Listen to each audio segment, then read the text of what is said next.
Hey guys, welcome back to another video on the channel.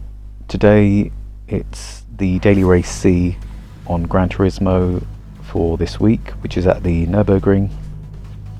It's quite a challenging race because of the strategy. It's not straightforward like previous weeks. There's a lot to consider: fuel, tyres, what to run. So hopefully in this video I'll go through a few things as we go on. So this race I've started on the hard tyre. My plan before the race was to switch to the medium because my luck in previous races trying the hard tyre all the way to the end wasn't successful. I kept falling behind on the grid trying to save fuel, so I thought this time let me just take a fuel stop and see. So with that in mind, we start the race in P5. Not going too crazy. I never take it too aggressive on the first lap. I always like to get settled in. As you can see here, I sort of missed my braking point, and Taz has gone through in the Subaru, which is a very stable car. I did try that in one of the previous races and it works quite nicely. It's got very good handling. This race I thought I'd go with the Jaguar. Again, a bit of a slow start for myself. Still figuring things out. I've got it on power at the moment, and I thought to myself, let me just wind it back a little bit and let me see if I can just save some fuel. Like I said, at this point I had no idea what I wanted to do. It was a bit sort of kamikaze approach, no planning. But I was in a reasonable position, stuck behind the Ferrari in a slipstream, so I could save some power. Just want to get into some kind of rhythm in the race. Some consistency, but as you can see, get overtaken again, and not going to fight it too hard from the Irish chap. Again, just trying to get into the rhythm of things. What I realised, however, in this race was when it comes to the fuel, in previous races I was doing too much fuel saving, in a sense that I was winding it back too much to lean, and it wasn't having a beneficial impact towards the end of the race. As you see here, it's getting quite tricky. I managed to find a gap in between the two cars, getting pushed out wide. Again, just I think I'm going to play it on the safe side, not brake too late, and hopefully a gap should open up. Little bump at the back there, but not too bad. Got a little bit of time away from the guy behind, but I think that was a bit of lag. I don't think that was me being unaware of my surroundings. I think that was a little bit of lag there, which led to the tap on the back. It's not being a dirty driver. Anyway, back to the fuel. So you can see here, just on number 2, conserving a little bit of fuel. But what I realised is one of the best ways to save fuel when you have these types of races is to consider short shifting, and you can see there the Ferraris tangling with each other, which opened the gap, which made me very happy. And now behind the Italian driver, just again keeping it together. I think I'm quicker than him. I can see that I'm faster because he's not pulling away from me. I don't want to do any silly mistakes, so just stay in a slipstream, save some fuel, and I'll go back to it. But short shifting has a real benefit because it saves you from having to go into leaner engine modes. So I managed to stay in sort of 2, 3, 1 and save some fuel. You can see here it's getting really close to him. I accidentally tapped him there. That wasn't intentional. If you replay that back, you can see I didn't mean to, and I'm looking behind here because I actually wanted to give him the space back. But the issue was the Irish guy was just behind him, so I didn't want to lose 2 positions.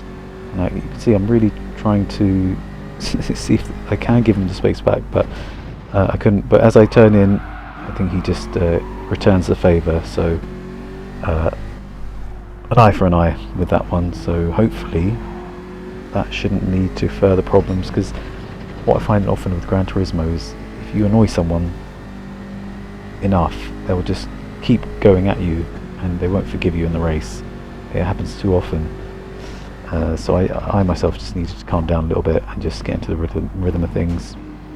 Again, get right up close to him and I realised I need to get past him nicely without any aggression, so just keeping it calm.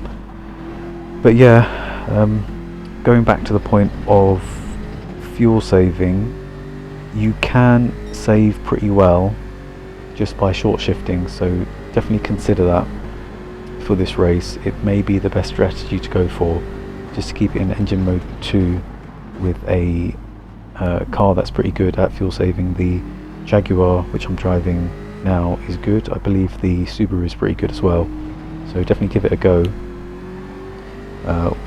What I found was when you do the pit stop, I think you lose too much time. You make up a little bit on with a lighter car and on medium tyres, but I don't think it's enough to get back to the front of the grid. So just following the Italian guy now, again increasing or reducing my lap times, increasing my speed. I think he's not taking the best lines, so I should be able to capitalise on this just by staying consistent. The gap now under a second, got a little bit of space behind me, so doing pretty well. What I found this week, I'm not sure about you guys, but just coming across really aggressive drivers. It's quite difficult to race against in GT7 when you come across these drivers. It really puts you in an awkward position. I just managed to get around the outside here.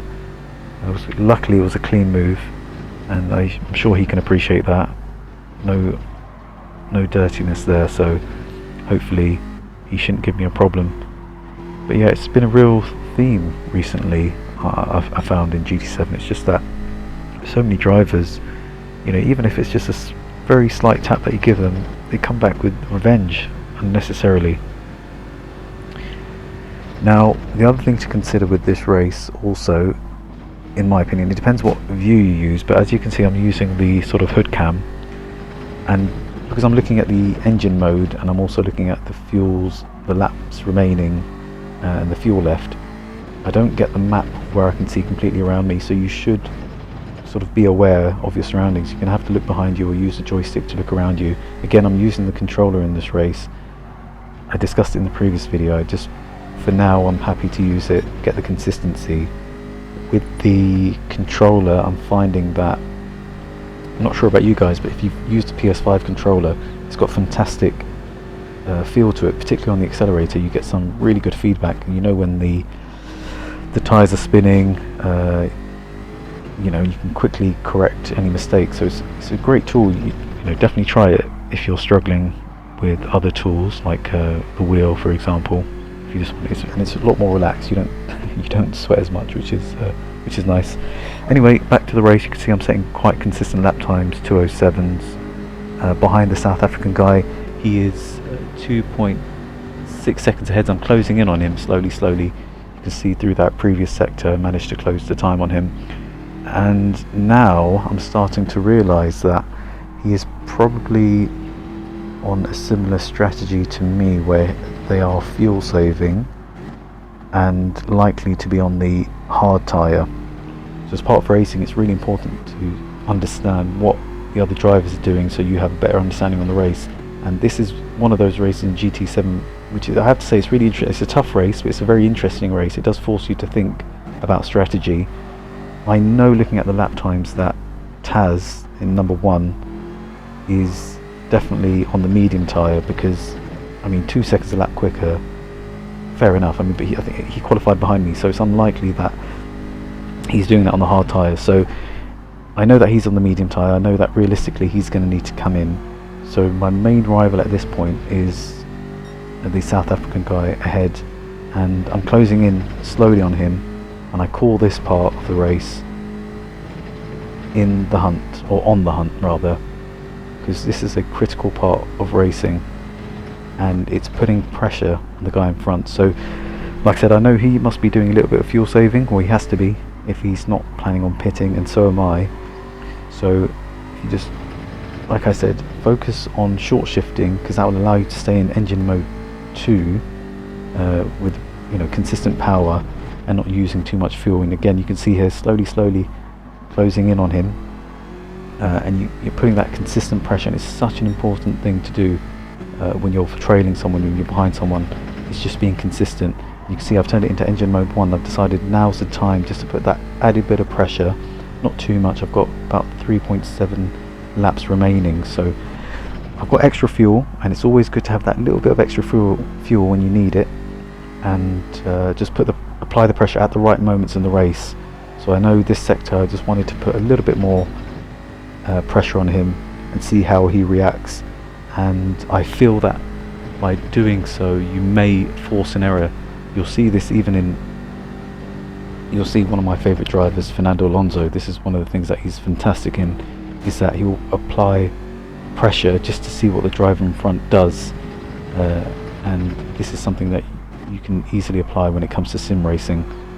So again, I've just toned it down a little bit because I realised I would rather save that fuel towards the end of the race when I can give one final push and put it in engine mode 1 and really go for it if needs be. So just taking it easy. You know, I know chances and opportunities will come. You yourself just have to stay laser focused, hit the apex, be consistent, and just focus on your driving lines. Don't get too bogged down with times. Just focus on yourself, and eventually it will come. So you can see here, slowly getting there. 2.3 seconds now. So you just have to stay on the hunt. And like I said, this is a critical part of sim racing, critical part of racing. You have to stay on it. So up the Schumacher S's, again still in engine mode 2, not trying to do too much, not overdriving. It's very easy to overdrive, but you just need to stay focused. Again, through this tricky part of the track, just let the car roll through these corners, and there you go. I just saw in the corner of my eye he sort of went wide and he's losing some time, but even in this moment I remember you've got to say to yourself, stay calm, stay absolutely calm, don't get overzealous, no need to do that. Just hit your marks, stay consistent. They're going to make an error, and lo and behold, there you go. He was too slow into the chicane. I did tap him. I did look back to try and see if I would give him the space back, but I think he was too far gone. But there was the error, and an error led to another error. Now you've overtaken someone, but this is also a very important part, is once you've overtaken someone and you're about to take the lead, which you can see I've just done now because Taz, as I mentioned, was definitely on the medium tyre. We've cleared him. The next corners are critical, how you manage them, and you can see here even I'm making some mistakes. So I missed the apex there. I think my gear shifts were not ideal. You need to again really keep it calm, because you can see now that even though he's just 2.9 seconds behind, he's going to try his best to come back at you. So I'm just trying to hit my lines, be calm and consistent, but even myself I'm struggling a little bit to do so. I'm looking at the laps remaining, and I know if needs be I can turn the power up, but even I was getting a little bit tense here the last few laps. So again, just taking it easy, taking care. He is closing up on me. I don't know, maybe he was conserving some fuel as well, because it's come down to 2.1 and it was getting a little bit nervy. Sliding out of this corner, losing time, not very good on my end. Down 3/10 on the last lap, so not very good at all. Through the Schumacher S's, 2 seconds now. And I was thinking to myself, how am I going to play this? This gap seems to be getting smaller and smaller. What I definitely did not want to happen is we get to this part of the circuit in a lap's time and for him to be right behind me, because I know he'll just launch it. So heading into the final lap now, again another 2:07, so the consistency is there. You'll always hear me banging on about that. Heavy braking into the apex, managed to get a reasonable line, just trying to hold it together now. Gap is 1.6. It's getting smaller and smaller. The pressure's there, the pressure's building. How will I cope with this? And the answer is not very well, to be honest, because I'm still making some errors in some corners, and again it's getting smaller and smaller. Only 1.4 seconds behind. I need the gap to stay above 1 second when it comes to the last part of the lap, so I really need to keep it together and I'm completely missing these apexes. You know, I'm being quite shaky if I'm honest. 1.2 seconds, 1.1, he's right behind me, and I could not let him get any closer towards the end of the lap. So managed to get around this corner reasonably well, and I had to turn it into engine 1. And this is the importance of having extra fuel on board, just in case you need that extra push towards the end of the race.